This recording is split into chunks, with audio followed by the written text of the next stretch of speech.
Hey everyone, Mike Gillette here. It is the day after Valentine's Day, and as promised, I am following up with an additional tip today with respect to relationships, specifically long-term relationships, strong, durable relationships.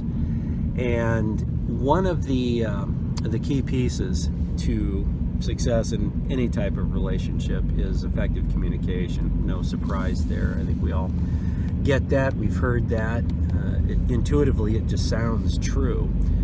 But communication can be a challenge over time. And that's because of how we're wired as humans, how our brains work.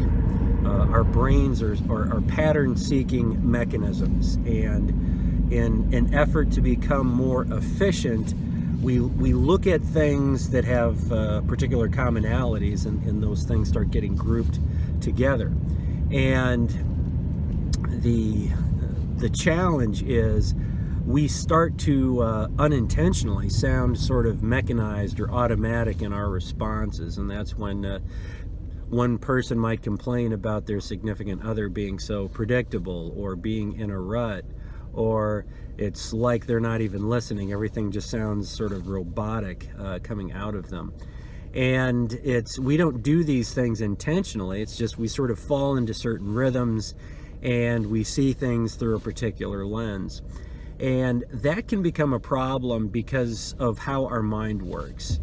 Frequently when speaking with athletes, we'll say, your mind is not your friend, meaning your mind doesn't care about your feelings. Your mind doesn't tell you nice things that you want to hear. Your mind tries to convey messages to help you survive.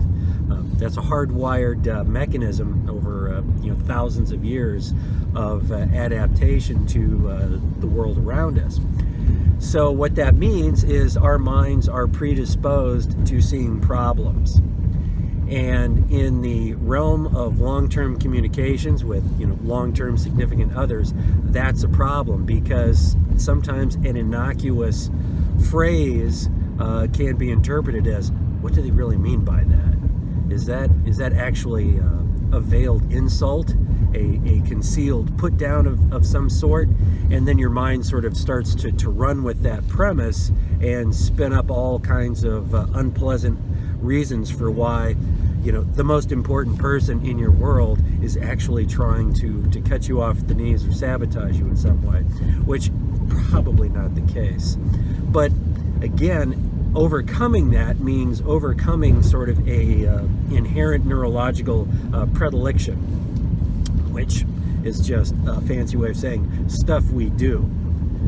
So my advice, given how we can fall into certain patterns, given how our minds sort of work a particular way to ensure our survivability, but not necessarily make us feel good, is assume good intent in the other person. If you can start from the premise that whatever it is they're saying, even if it was annoying to you or aggravating in some way, assume that there was a good reason for it or a positive motivation that was driving the sentiment, and go from there.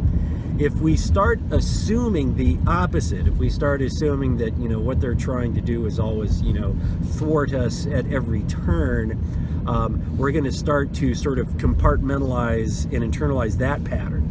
And that's when long-term resentments and frustrations will be fostered, because we just start assuming the worst in the other person instead of the opposite. So for a successful relationship of any kind, assume the other person wants what's best in any circumstance and work from there. Good luck.